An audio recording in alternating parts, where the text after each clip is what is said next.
দেখো প্রশ্নটা বলছে রিশু X% সেভ করছে কোনো ইনকামে, ঠিক আছে, তার ইনকাম কিছু একটা আছে, X% সেভ করছে। যদি ইনকাম ইনক্রিজ 26% হয় তাহলে এক্সপেন্ডিচার ইনক্রিজ 20% হবে, তাহলে সেভিং ইনক্রিজ 50% হবে। What is the value of x? আছে এই ধরনের অঙ্কে প্রথমে আমার মনে হয় অ্যাপ্রোচ করা উচিত বা অপশান।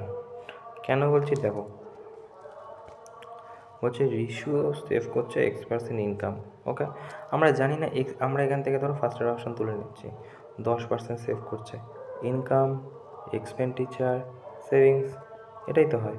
আচ্ছা বলছে যে X% ও সেভ করছে, তার মানে কি দাঁড়াচ্ছে? তার মানে দাঁড়াচ্ছে যদি 10% আমি এক্সের জায়গায় ধরে নিই, 10% সেভ করছে, তাহলে 100 যদি ইনকাম হয়, 10 যদি সেভ করে তাহলে 90 খরচ করছে, ঠিক আছে। তা বলছে 26% ইনক্রিজ হচ্ছে, 26 মানে 126 হয়ে যাচ্ছে এখানে। আচ্ছা বলছে কি, বলছে 20% ইনক্রিজ করছে এক্সপেন্ডিচার, 90-এর 20% কত? 90-এর 120% ইনক্রিজ মানে 0 0 0 0, তাহলে হচ্ছে 108, তাই না? আর তারপর কী বলছে 50% ইনক্রিজ করছে সেভিংস, 50% যদি সেভিংস ইনক্রিজ করে তাহলে এটা কত হয়ে যাবে? 15 হয়ে যাবে। এবারে আমার কথা হচ্ছে যে এই দুটোকে কি বিয়োগ করলে 15 হচ্ছে? মানে আমি বলতে চাইছি দেখো, এই দুটোকে তো বিয়োগ করলে 10 হবে, কারণ ইনকাম থেকে খরচ বাদ দিলেই তো সেভিংস হবে। তো সেম টু সেম, ইনকাম থেকে খরচ বাদ দিলে কি সেভিংস হচ্ছে? আর 108 দিয়ে বিয়োগ করলে দেখো তো, 8 9 10 11 12 13 14 15 16, 8 10 16 হাতে 1, না, কখনোই না। তাহলে এই অপশানটা হবে না, ঠিক আছে।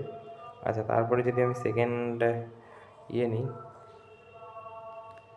দেখো তারপরে যে 30 আছে, ঠিক আছে, আমি ধরে নিলাম যে 30% তার হচ্ছে সেভ, তাহলে 100 যদি 30 সেভ হয় তাহলে এ কত হবে? 70 হবে খরচ, রাইট।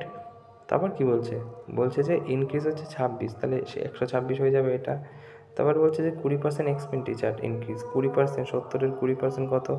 70-এর 120% যদি ইনক্রিজ করা হয় তাহলে হবে 7 দুগুণ 14, 4 হাতে 1, 7 একে 7 আর একে 8, 84, ঠিক আছে। তাহলে এটা কত হবে? এটা হবে 50%। যে 30-এর 50% কত? 30-এর 150% হচ্ছে 3 5 15, 5 আর 3 8, কী করলাম এটা আমি? এক সেকেন্ড 30-এর 50%, 30-এর 150% হবে 3 5 15, 5 হাতে 1, 3 1 3 1 45 হবে। তাহলে এই দুটোকে কি বিয়োগ করলে 45 হচ্ছে?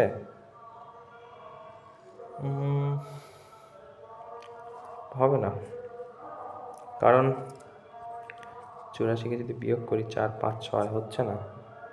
তারপরে অপশান তোলো, 20 তোলো দেখি, ডাইরেক্ট 20 তুলি। 20 যদি তুলি তাহলে হচ্ছে 100-ই 20 যদি সেভিংস হয় তাহলে 80 হচ্ছে খরচ, এটা 126 হবে।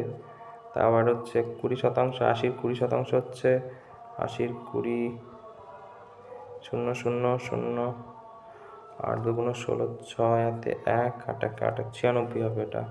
এটা 96 হলে এটা 50% মানে 30। দেখো দেখো দেখো, এবার দেখো, 0 9 10 11 12 3 দাও, দেখো 30 আসছে বিয়োগ করলে, তার মানে উত্তর হয়ে যাবে 20। এই ধরনের অঙ্ক ফার্স্ট আর কি বুঝে গেলে না খুব একটা লেট হয় না, তো তখন এই অপশানের সাহায্য নিয়ে মনে হয় করা উচিত হবে।